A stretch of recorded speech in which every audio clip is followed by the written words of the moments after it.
আসসালামু আলাইকুম। পাঁচরক্ষী বেগম আনোয়ারা কলেজ কর্তৃক আয়োজিত যুক্তিবিদ্যা ক্লাসে প্রথম বর্ষ দ্বিতীয় বর্ষে সবাইকে স্বাগতম। আজকের আমাদের আলোচ্য বিষয়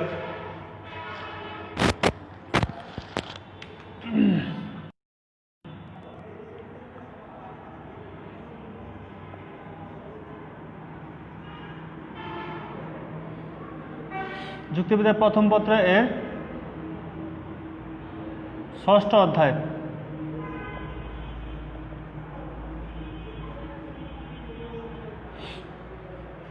আজকে আলোচ্য বিষয় ৬ষ্ঠ অধ্যায়। তো অধ্যায়ের নাম হচ্ছে অবরোহ।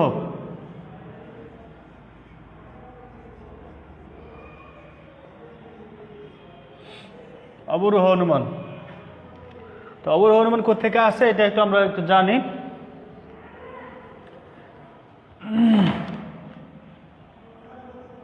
অনুমান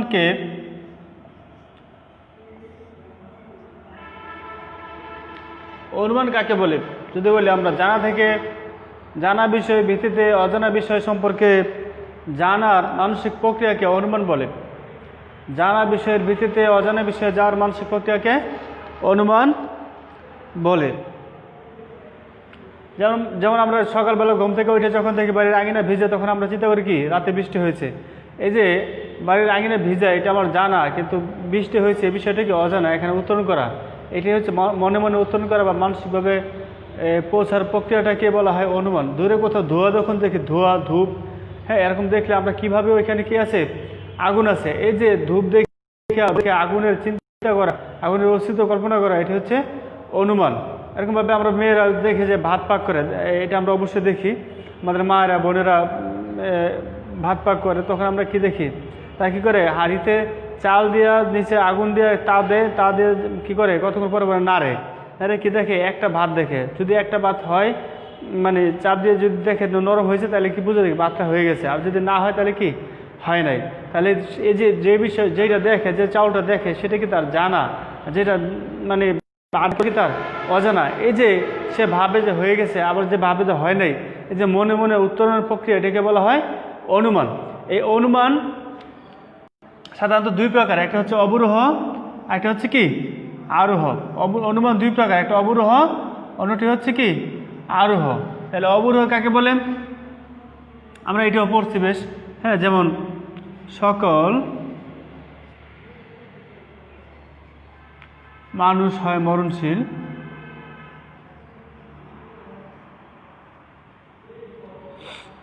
কামাল হয় মানুষ,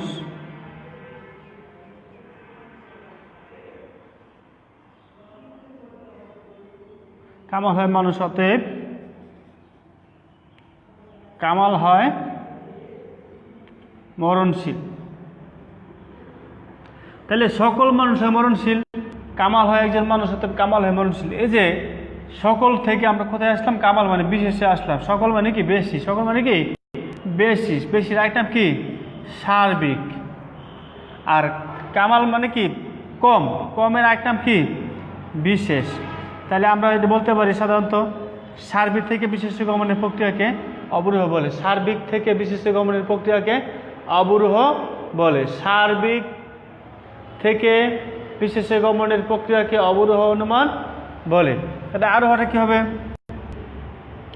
জামাল হয় মরণশীল,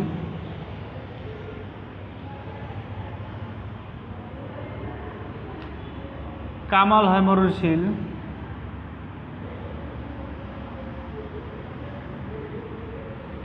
লিমা হয় মরণশীল,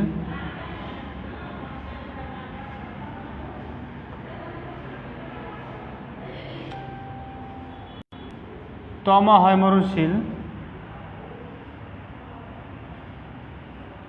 অতএব সকল মানুষ হয় মরণশীল। এই যে জামাল, কামাল, লিমা, তমা, এগুলো কি বেশি না কম? কম। এই কমের আরেক নাম কি বিশেষ। বিশেষ, এগুলো কমের আরেক নাম কি বিশেষ। আর সকল মানুষ কি বেশি, বেশি মানে কি সার্বিক, বেশি মানে কি সার্বিক। তাহলে কি দাঁড়ালো, বিশেষ বিশেষ দৃষ্টান্তের ভিত্তিতে সার্বিক গমনের প্রক্রিয়াকে আরোহ বলে। বিশেষ বিশেষ দৃষ্টান্তের ভিত্তিতে সার্বিক গমনের প্রক্রিয়াকে আরোহ বলে। বিশেষ বিশেষ দৃষ্টান্তের ভিত্তিতে সার্বিক গমনের প্রক্রিয়াকে আরোহ বলে।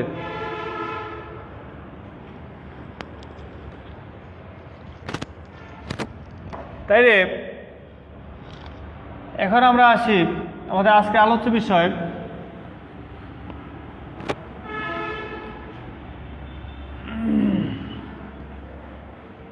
এই অবরোহ অনুমান আবার দুই প্রকার। একটা হলো মাধ্যম, অন্যটি হলো অমাধ্যম।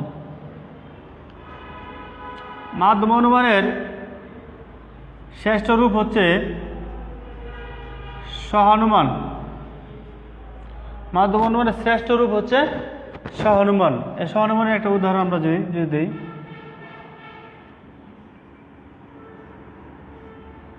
সকল মানুষ হয় মরণশীল,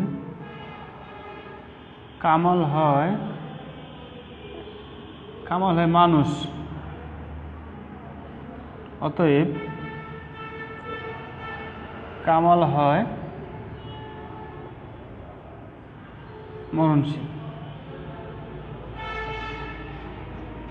সকল মানুষ হয় মরণশীল, কামাল হয় একজন মানুষ, অতএব কামাল হয় মরণশীল। কি বলছি, তাহলে এটা সহানুমানের উদাহরণ। মাধ্যম অনুমানের যা উদাহরণ সহানুমানের তাই উদাহরণ, কারণ মাধ্যম অনুমান নিজে একটা সহানুমান। তাহলে আমি যদি এখন সহানুমানের সংজ্ঞা দিই, সহানুমান কাকে বলে, তাহলে কি বলবো আমি, যে মাধ্যম অবরোহ অনুমানে, নাকি? তাহলে এখানে আশ্রয় বাক্য এবং সিদ্ধান্ত কাকে বলে আমরা অবশ্যই জানি। আশ্রয় বাক্য কাকে বলে? তা আশ্রয় বাক্য এবং সিদ্ধান্ত, আশ্রয় বাক্য একটা হচ্ছে কি সিদ্ধান্ত। আশ্রয় বাক্য, যে বাক্যকে আশ্রয় করে সিদ্ধান্ত নেওয়া হয় তাকে আশ্রয় বাক্য বলে। তাহলে এই দুটি হচ্ছে আশ্রয় বাক্য। যে বাক্যকে আশ্রয় করে সিদ্ধান্ত নেওয়া হয় তাকে আশ্রয় বাক্য বলে। যে বাক্যকে আশ্রয় করে সিদ্ধান্ত নেওয়া হয় তাকে আশ্রয় বাক্য বলে। আমরা বিয়ে বাড়িতে গেছি না, বিয়ে বাড়িতে কী থাকে, মানে যে লোকটা যে মেয়েটার মানে হাতে মেহেদি থাকে, সাজসজ্জা থাকে, হ্যাঁ, পরনে লাল টুকটুকে শাড়ি থাকে, তাকে আমরা কি বলি, কনে। আর যে ছেলেটার মাথায় কী থাকে, পাগড়ি থাকে, ঠিক আছে, এরপরে যা মুখে রুমাল থাকে, তাহলে আমরা কীভাবে সে কি মানে বর। তাহলে এই বর কনে চিনার কিছু সিমটম আছে, মানে প্রতীক আছে, তাই না, উপায় আছে। তাই আমরা সিদ্ধান্ত চেনার একটা উপায় আছে, সেটা হচ্ছে কি অতএব চিহ্ন যেটা সেটাই কি সিদ্ধান্ত। অতএব চিহ্নতে যেটা বসে সেটাই কি সিদ্ধান্ত। তাইলে সিদ্ধান্ত কোথেকে আসে? এই আশ্রয় বাক্যের ভিত্তিতে কি সিদ্ধান্তগুলো আসে। তাহলে সিদ্ধান্ত কাকে বলে? আশ্রয় বাক্যের ভিত্তিতে যে বাক্য অনুমিত হয় তাকে সিদ্ধান্ত বলে। আর সিদ্ধান্ত কোথেকে আসে? আশ্রয় বাক্য। আশ্রয়, যে বাক্যকে আশ্রয় করে সিদ্ধান্ত নেওয়া হয় তাকে আশ্রয় বাক্য বলে। তাহলে আমরা আশ্রয় করে কিভাবে বুঝলাম? এই যে দেখো, এই যে এই যে কামাল আশ্রয় বাক্য ছিল না, আশ্রয় বাক্য ছিল। এই যে এখান থেকে আমরা কামাল নিয়ে আসছি, এখান থেকে আমরা কামালটা নিয়ে আসছি। আর যে প্রথম আশ্রয় বাক্য থেকে নিয়ে আসছে যে মরণশীল কথা কি এখান থেকে এখানে নিয়ে আসছে।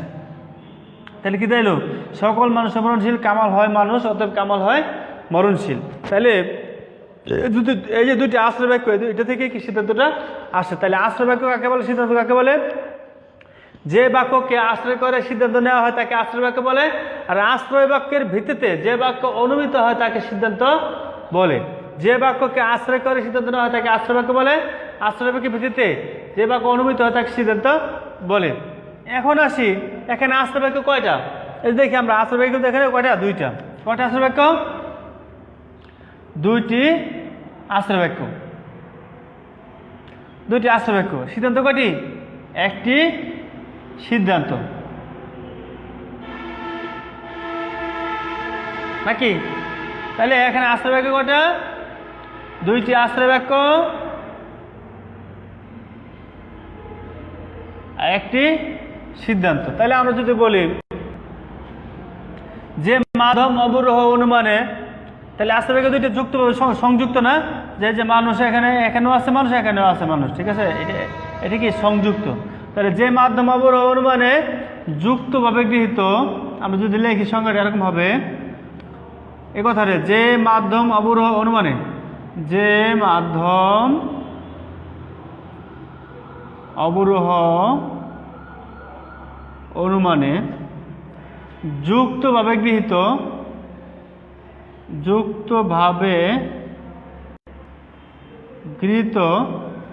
কয়টি আশ্রয় বাক্য? দুটি আশ্রয় বাক্য থেকে হতে বা থেকে কয়টি সিদ্ধান্ত? একটি সিদ্ধান্ত অনিবার্যভাবে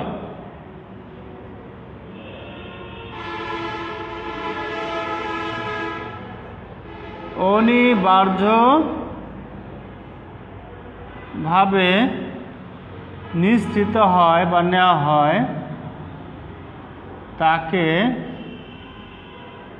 সহানুমান বলে। তাহলে কি দাঁড়ালো সংখ্যাটা? যে মাধ্যম অবরোহ অনুমানে যুক্তভাবে গৃহীত দুটি আশ্রয় বাক্য হতে একটি সিদ্ধান্ত অনিবার্যভাবে নেওয়া হয় বা নিশ্চিত হয় তাকে সহানুমান বলে। যে মাধ্যম অবরোহ অনুমানে যুক্তভাবে গৃহীত দুটি আশ্রয় বাক্য থেকে অনিবার্যভাবে একটি সিদ্ধান্ত নিশ্চিত হয় তাকে সহানুমান বলে। যে মাধ্যম অবরোহ অনুমানে দুটি আশ্রয় বাক্য থেকে একটি সিদ্ধান্ত নেওয়া হয় তাকে সহানুমান বলে। তাহলে কনসেপ্ট ক্লিয়ার?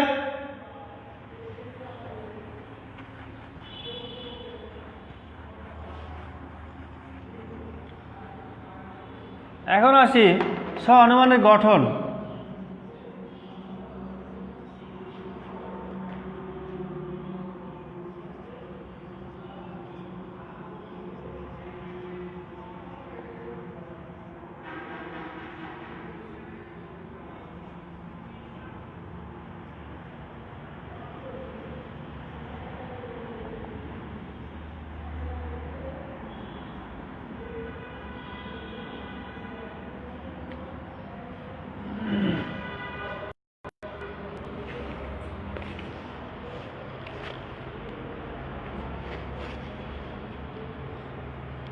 সহানুমানের গঠনের প্রথম নিয়মটা হচ্ছে সহানুমানের দুটি আশ্রয় বাক্য থাকে। কয়টি আশ্রয় বাক্য থাকে? দুটি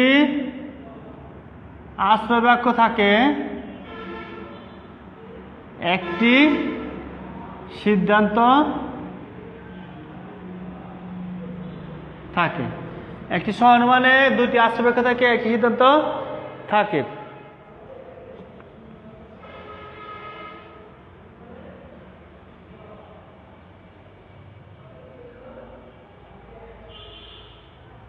তাহলে সহানুমানে কি থাকে? দুটি আশ্রয় বাক্য থাকে। এই দুটি আশ্রয় বাক্যের ভিত্তিতে কি হয়? সিদ্ধান্ত অনুমিত হয়। 2 নম্বর, সহানুমানে মোট 3টি যুক্তিবাক্য থাকে। সহানুমানে মোট কয়টি যুক্তিবাক্য থাকে? 3টি যুক্তিবাক্য। আমরা যুক্তিবাক্য তো চিনি নাকি? যুক্তিবাক্য কটা? যুক্তিবাক্য কয়টি অংশ? 3টি। যে উদ্দেশ্য, সংযোজক, বিধেয়। তাহলে এখানে সবগুলোই কি যুক্তিবাক্য? সবগুলো বাক্য কি যুক্তিবাক্য? দুটি পদের সম্পর্কে বর্ণনাকে যুক্তিবাক্য বলে। এখানে তিনটাই কি যুক্তি বাক্য, কারণ যুক্তিবাক্য হওয়ার জন্য যে বৈশিষ্ট্য থাকে সবগুলো কি এখানে আছে। তাহলে এখানে কয়টি যুক্তিবাক্য থাকে? 3টি যুক্তিবাক্য থাকে। একটি সহানুমানে কয়টি যুক্তিবাক্য থাকে? 3টি। যদি বলা হয় একটি সহানুমানে কয়টি যুক্তিবাক্য থাকে, তাহলে কি লিখবো আমরা? 3টি যুক্তিবাক্য থাকে। এরপরে সহানুমানের আশ্রয় বাক্য দুটির মধ্যে একটি সাধারণ পদ থাকে। দেখি আমরা আশ্রয় বাক্য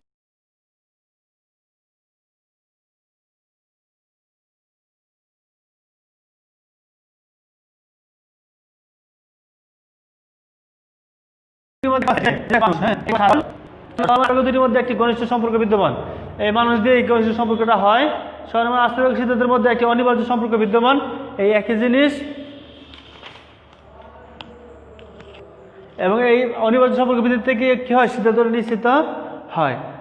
সহানুমানের সিদ্ধান্ত কখনো আশ্রয় বাক্য থেকে ব্যাপ্য হতে পারে না। সহানুমানের সিদ্ধান্ত কখনোই আশ্রয় বাক্য থেকে বেশি হতে পারে না। সহানুমানের সিদ্ধান্ত কখনোই আশ্রয় বাক্য থেকে বেশি হতে পারে না। যেমন ব্যাপ্য অব্যাপ্য নিয়মটা আমরা অবশ্যই জানি, এরপরে এটা আলোচনা করি। ব্যাপ্য মানে বেশি, আর অব্যাপ্য মানে কি? কম।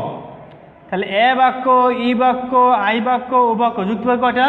4টা। এ বাক্যের উদ্দেশ্যপদ ব্যাপ্য, বিধেয়পদ অব্যাপ্য, ই বাক্যের 2টাই ব্যাপ্য, আই বাক্যের 1টাও না, ও বাক্যের প্রেডিকেট ব্যাপ্য। ঠিক আছে, যে পদ আশ্রয় বাক্যে ব্যাপ্য নয় সেই পদ সিদ্ধান্তে ব্যাপ্য হতে পারে না। তাইলে আমরা ব্যাপ্যতার নিয়ম যদি একটু দেখি তাহলে কি দাঁড়ায়? এই যে এটা এ বাক্য, এটাও এ বাক্য, এটাও কি একটা এ বাক্য। ব্যাপ্য, অব্যাপ্য, ব্যাপ্য, অব্যাপ্য, ব্যাপ্য, অব্যাপ্য। তাহলে যে পদ আশ্রয় বাক্যে ব্যাপ্য নয়, তাই মনুষ্যের কথাটা কি ব্যাপ্য না, অব্যাপ্য। তাহলে সেই পদ সিদ্ধান্ত কি হতে পারে না? ব্যাপ্য হতে পারে না। সিদ্ধান্ত কি ব্যাপ্য হয়েছে? হয় না, তার মানে নিয়ম লঙ্ঘন করে নাই, সে অব্যাপ্য অব্যাপ্য রয়ে গেছে। ঠিক আছে,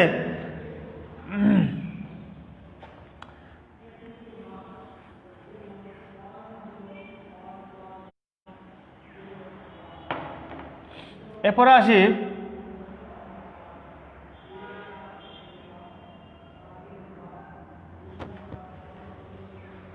সহানুমানের সিদ্ধান্তের সত্যতা।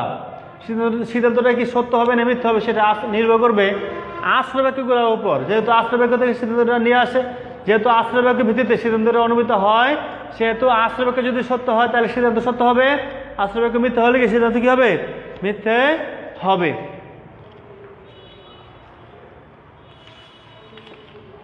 এখন আসি সহানুমানের গঠনের আরেকটা বিষয় আছে, সেটা হচ্ছে সহানুমানের 3টি পদ থাকে, 3টি পদে আলাদা আলাদা নাম থাকে। 3টি পদে আলাদা নাম হচ্ছে, যেমন 3টি পদ কি কি? এই যে এটাকে বলছিলাম সিদ্ধান্ত।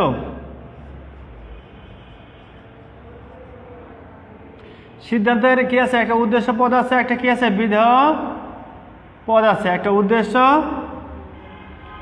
পদ, অন্যটি কি? বিধেয় পদ। তাইলে সহানুমানের 3টি পদের 3টে পদ আছে, 3টে আলাদা নাম আছে। যেমন প্রধান পদ, প্রধান পদ বা সাধ্য পদ।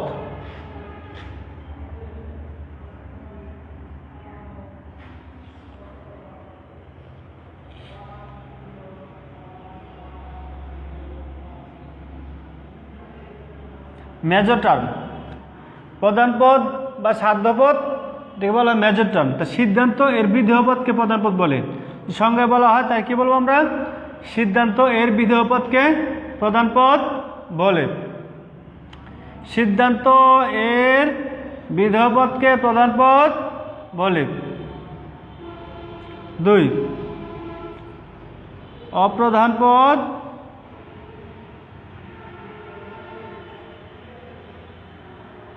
বা পক্ষ পদ, একে বলা হয় মাইনর টার্ম।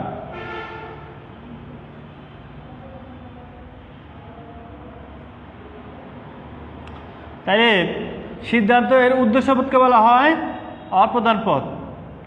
সিদ্ধান্ত এর উদ্দেশ্য পদকে বলা হয় অপ্রধান পদ, সিদ্ধান্তের বিধেয় পদকে বলা হয় প্রধান পদ। তাহলে অপ্রধান পদ কাকে বলে? সিদ্ধান্ত এর উদ্দেশ্য পদকে বলা হয় অপ্রধান পদ।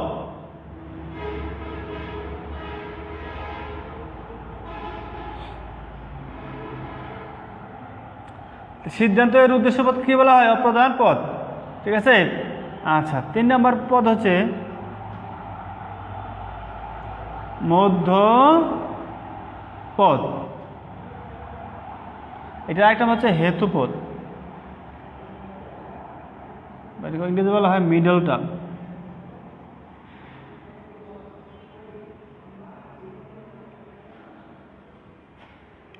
মিডল টার্ম বা মধ্যপদ। তাইলে আমরা দেখি মধ্যপদ কাকে বলে? যে এই যে সকল মানুষের মরণশীল, কামাল হয় মানুষ হতে কামাল হয় মরণশীল। এই যে কামাল কথাটা আছে অপ্রধান, এই যে একটা আশ্রয় থেকে অপ্রধান আশ্রয় থেকে, আর থেকে প্রধান আশ্রয় থেকে। হ্যাঁ, তাইলে এই যে কামাল আছে এই বাক্য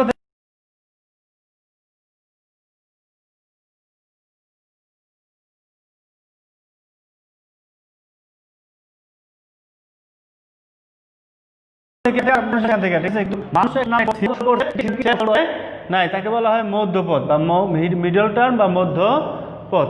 আমরা দেখি যে আমাদের এলাকায় বিয়েটি হয় না, হয়, তো ওইখানে কি করে একটা লোক থাকে যে কিনা কি করে পাত্রের বাড়িতেও যায়, মানে পাত্রীর বাড়িতেও যায়, পাত্র পাত্রী দুজনের বাড়িতেই যায়, কিন্তু বিনিময়ে কি হয়, একটা অনুষ্ঠান হয়, কি হয়, তাদের কি হয়, বিয়ে হয়, কিন্তু সে কি সংসার করে, সংসার করে না। তাই এরকম আর কি, পাত্র এখানে আছে, পাত্রীও আছে, ঠিক আছে, তার দুইটাই কি সম্মিলন করে তার কাজ, কিন্তু কি সে কি সিদ্ধান্তে থাকে, সম্পর্ক করে না, তার কিন্তু বিয়ে না, বিয়ে কার, পাত্র এবং পাত্রী, ঠিক আছে, তার সম্পর্ক সে কি করে, শুধু সংযোজিত করে। তো ঘটকের কাজ যেটা, সে কি করে, সংযোজিত করে, এই ঘটকের কাজটাই সেম মধ্যপথ করে। আমরা দেখি ব্রিজ, গ্রামে কি থাকে, ব্রিজ থাকে না, এক গ্রাম থেকে অন্য গ্রামে যাওয়ার জন্য ব্রিজ কি করে, সংযোগ স্থাপন করে দুই পক্ষের মধ্যে, দুই গ্রামের মধ্যে। তাহলে কি করে, তাহলে ব্রিজ কি গ্রামে যায় না, তাহলে সে কি করে, সংযোগ থাকে, কিন্তু সেই সুবিধাটা ভোগ করে কারা, জনগণ। ঠিক এখানেও সুবিধা ভোগ করে কে, প্রধান পদ আর অপ্রধান পদ, মধ্যপদ কি শুধু আশ্রয়কে থাকে, কিন্তু সিদ্ধান্তে থাকে না। উভয় আশ্রয়, যে পদ উভয় আশ্রয়কে থাকে কিন্তু সিদ্ধান্তে থাকে না, তাকে মধ্যপদ বলে। তাহলে প্রধান পদ, অপ্রধান পদ, মধ্যপদ আমরা চিনলাম। এরপরে আসি একটা যুক্তিবাক্যে, একটা সহানুমানে তিনটি যুক্তিবাক্য থাকে, এগুলো আলাদা নাম আছে। আলাদা নামগুলো হচ্ছে, তাই বলছি এটা প্রধান পদ। প্রধান পদ যে আশ্রয়কে থাকে তাকে বলা হয় প্রধান আশ্রয় বাক্য, এটাকে বলা হয় অপ্রধান আশ্রয় বাক্য, এটাকে বলা হয় কি, সিদ্ধান্ত। তাইলে একটা সহানুমানে কি থাকে, তিনটি যুক্তিবাক্য থাকে, তিনটি আলাদা নাম থাকে। এগুলোর নামগুলো কি কি, প্রধান পদ যে আশ্রয় বাক্যে থাকে তাকে বলা হয় প্রধান আশ্রয় বাক্য, অপ্রধান পদ যে আশ্রয় বাক্যে থাকে তাকে বলা হয় অপ্রধান আশ্রয় বাক্য, আর যে পদ আর সিদ্ধান্ত আশ্রয় বাক্য এবং সিদ্ধান্তের ভিত্তিতে যে পদ অনুমিত হয় তাকে সিদ্ধান্ত বলে। এখন যদি আসে সহানুমানের মধ্যপদের ভূমিকা, তাহলে আমরা লিখতে পারবো না। সহানুমানের মধ্যপদের ভূমিকা কি, সে কি করে, ঘটকের মতো কাজ করে, নাকি কাজের মতো কাজ করে, সে কি করে, উভয়ের মধ্যে একটা সম্পর্ক স্থাপন করে, কিন্তু সে কি সংসার করে না, মানে কি সিদ্ধান্তে সে থাকে না, সেটাই কি মধ্যপদ। মধ্যপদ ছাড়া কি সম্ভব, ঘটক ছাড়া কি বিয়ে হবে, হবে না, মিডলম্যান ছাড়া বিয়ে হবে, হবে না, হবে কিন্তু এইগুলো বিয়ে হবে না, ঠিক আছে, ঝামেলা আছে। যাক,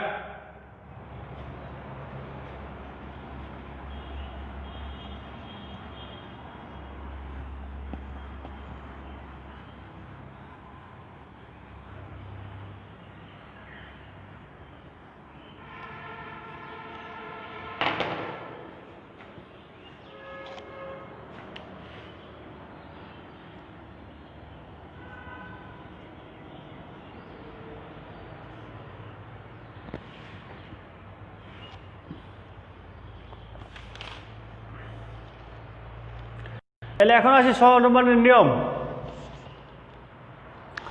তাহলে সহানুমানের নিয়মগুলো কি কি আমরা একটু আলোচনা করব। এর পূর্বে আমরা ব্যাপ্যতা নিয়মটা একটু আলোচনা করা দরকার আছে, কারণ ব্যাপ্যতা বিষয়টা আসতেছে। হ্যাঁ, আমরা জানি 4টা যুক্তিবাক্য আছে, এটা একটু দেখে নেই।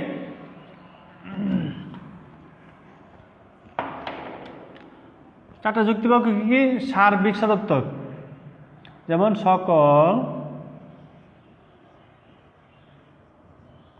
মানুষ হয়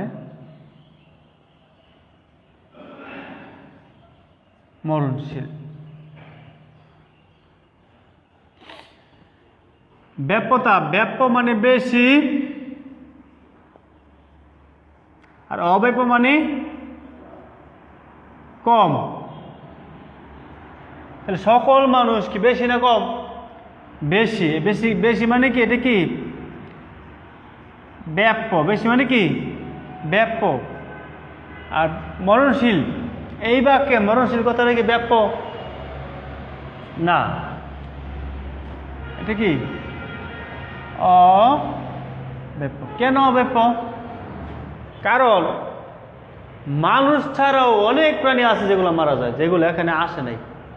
এই জন্য এর ব্যাপকতা কি, মরণশীল কথাটার ব্যাপকতা এখানে প্রকাশিত হয় না। শুধু মানুষ সম্পর্কে মানুষের কথা বলা হয়েছে, মানুষ অনেক কিছু মরে না, হাঁস মুরগি গরু ছাগল যা সব কিছু তো মরে। তাইলে মরণশীল কথার ব্যাপকতা এখানে আসে নাই, ঠিক আছে।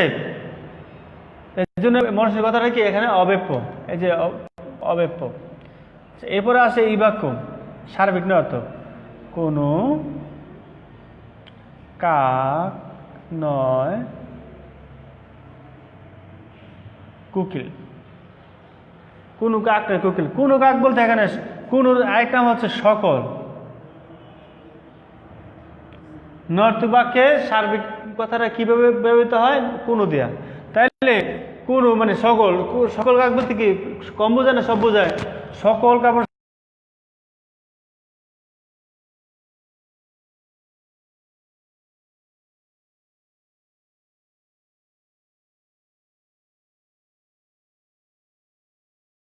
সকল মানে সব, এটাকে বলে ব্যাপ। এই জন্য এটা কি ব্যাপক। ব্যাপক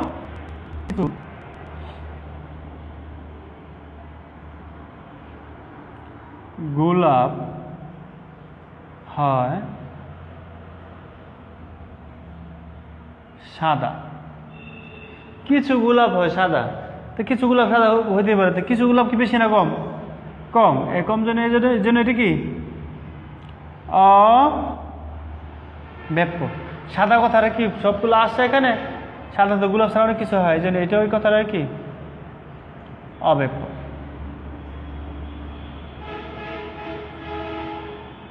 উবাক্য, কিছু আম নয় মিষ্টি। কিছু আম কি বেশি না কম? কম। এই জন্য এটা কি অব্যাপ্য। আর বিধপরটা কি মিষ্টি, কি আম ছাড়া অনেক কিছু মিষ্টি হইতে পারে, এই জন্য এই কথাটা কি ব্যাপ্য। ব্যাপ্য। তাহলে কনসেপ্ট ক্লিয়ার?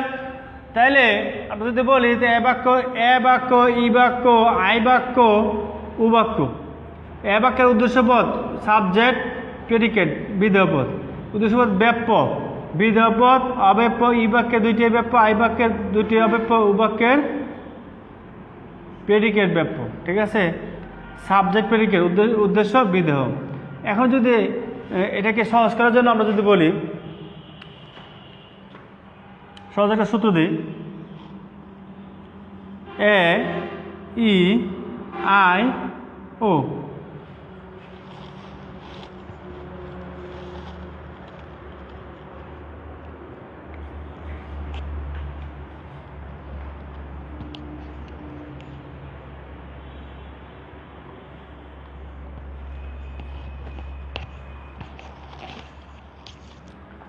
চারটা যুক্তি বাক্য আছে আমাদের। এ বাক্যের কোন পদ ব্যাপ্য? সাবজেক্ট ব্যাপ্য, ঠিক আছে। ই বাক্যের কোনটা ব্যাপ্য? বুথ, মানে বুথ মানে কি উভয়। আই বাক্যে কোনটা ব্যাপ্য? একটিও না, মানে নান, একটিও না। উবাক্যে কোনটা ব্যাপ্য? প্রেডিকেট ব্যাপ্য। তাহলে আমরা যদি বলতে পারি A S E AC B N O P নব, এসি বি নব, এই কথাটা মনে থাকলে আমাদের সম্ভব যুক্তিবিদ্যার ব্যাপ্যতা নিয়মটা মুখস্থ করা সহজে। তাহলে এসি বি নব, A S E B I N O P, AC B নব। এতে এ বাক্য, ই বাক্য, আই বাক্য, উ বাক্য, চারটা লেখা। এতে কোন ব্যাপ্য?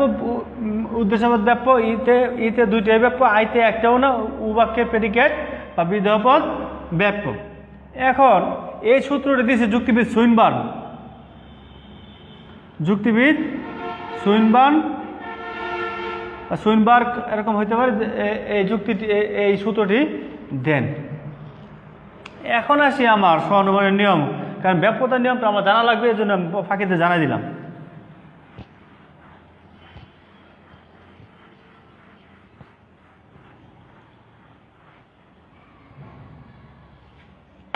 সহানুমানের প্রথম নিয়ম, একটি সহানুমানে কেবলমাত্র তিনটি পদ ব্যবহৃত হবে, যার প্রত্যেকটি একই অর্থে ব্যবহৃত হবে। একটি সহানুমানে কয়টি পদ থাকবে? তিনটি।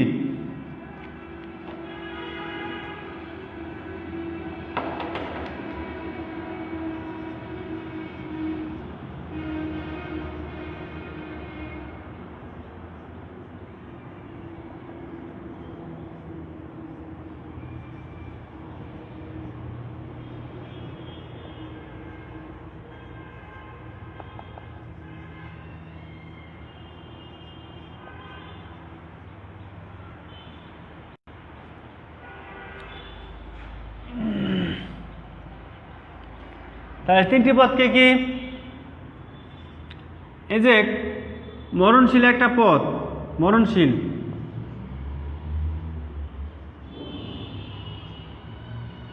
এরপরে কি আছে কামাল একটা পদ, এই যে কামাল, এরপরে কি মানুষ একটা পদ, এই যে মানুষ। তাহলে একটি সমান মানে কয়টি পদ থাকবে, তিনটি পদ থাকবে। এই তিনটি আবার প্রত্যেক তিনটি কি একটা দুইবার করে ব্যবহৃত হবে, ঠিক আছে, এবং একই অর্থ হবে, তিনটা কি হবে একই অর্থে ব্যবহৃত হবে। তাহলে একটি সমানুমানের ক্ষেত্রে কেবল তিনটি পদ ব্যবহৃত হবে, যার প্রত্যেকটি একই অর্থে ব্যবহৃত হবে, দুই অর্থ হবে না, একই অর্থে ব্যবহৃত হবে। তবে কি, তাহলে প্রথম নিয়মটা কি, সমানুমানে কেবলমাত্র তিনটি পদ থাকবে। এই তিনটি পদের নিয়ম যদি লঙ্ঘন করে তাহলে কয়েকটা অনুপপত্তি হয়। এর উল্লেখযোগ্য অনুপপত্তি হচ্ছে চতুষ্পদী অনুপপত্তি। এই নিয়ম লঙ্ঘন করলে একটা অনুপপত্তি হয়, সেটা কি চতুষ্পদী অনুপপত্তি ঘটে। অনুপপত্তি মানে হচ্ছে ভুল, নিয়মের লঙ্ঘন। নিয়মের লঙ্ঘনটাকে বলা হয় কি অনুপপত্তি।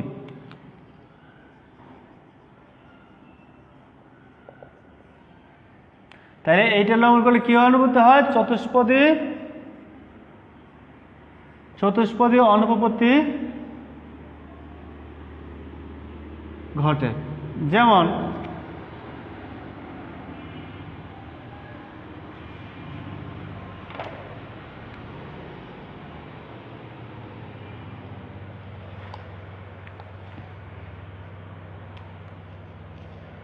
আমরা প্রায় এই যুক্তিটা শুনে থাকি যে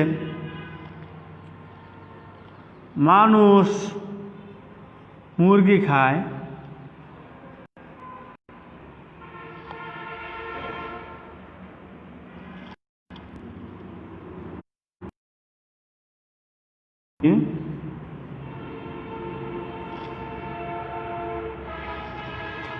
কেঁচু খায়, অতএব মানুষ কেঁচু খায়, বা ঘাস খায় হতে পারে, গরু ঘাস খায়, মানুষ গরু খায়, অতএব মানুষ ঘাস খায়, এরকম হতে পারে। অনুপত্তি আছে, সেটা হচ্ছে প্রথম ভুলটা হচ্ছে এখানে যৌক্তিক রূপ নাই।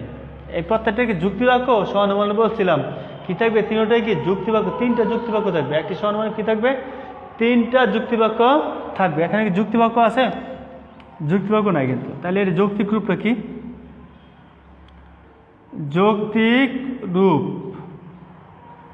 দেই আমরা।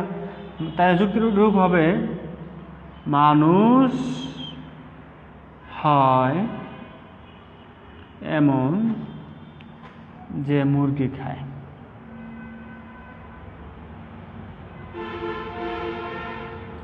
মুরগি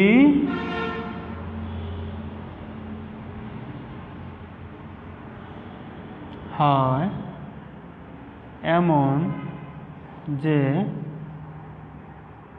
কেঁচু খায়, অতএব মানুষ হয় এমন যে কেঁচু খায়।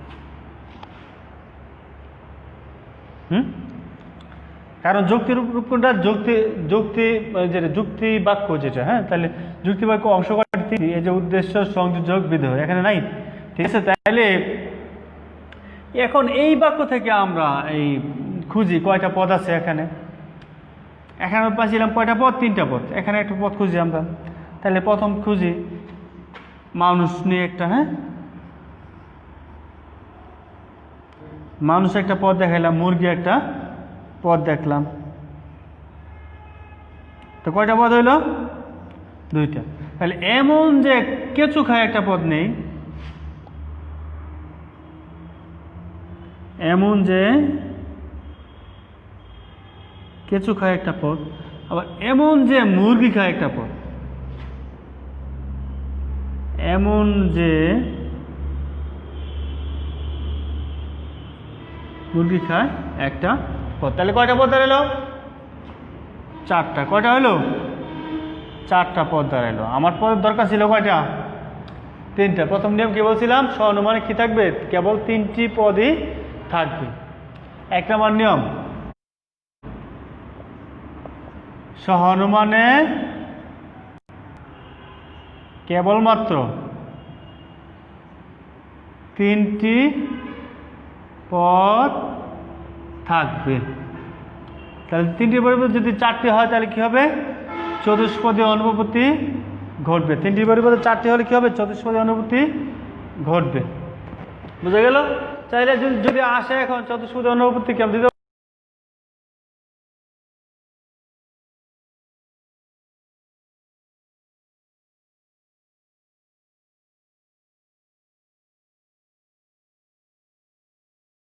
পারবো?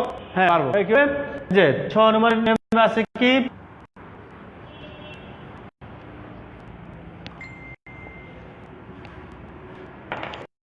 এবার আসি চতুষ্পদী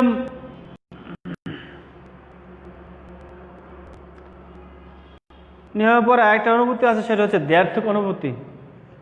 দ্ব্যর্থক অনুভূতি, দ্ব্যর্থক কোনটা? দ্ব্যর্থক মানে দুই অর্থক অনুভূতি।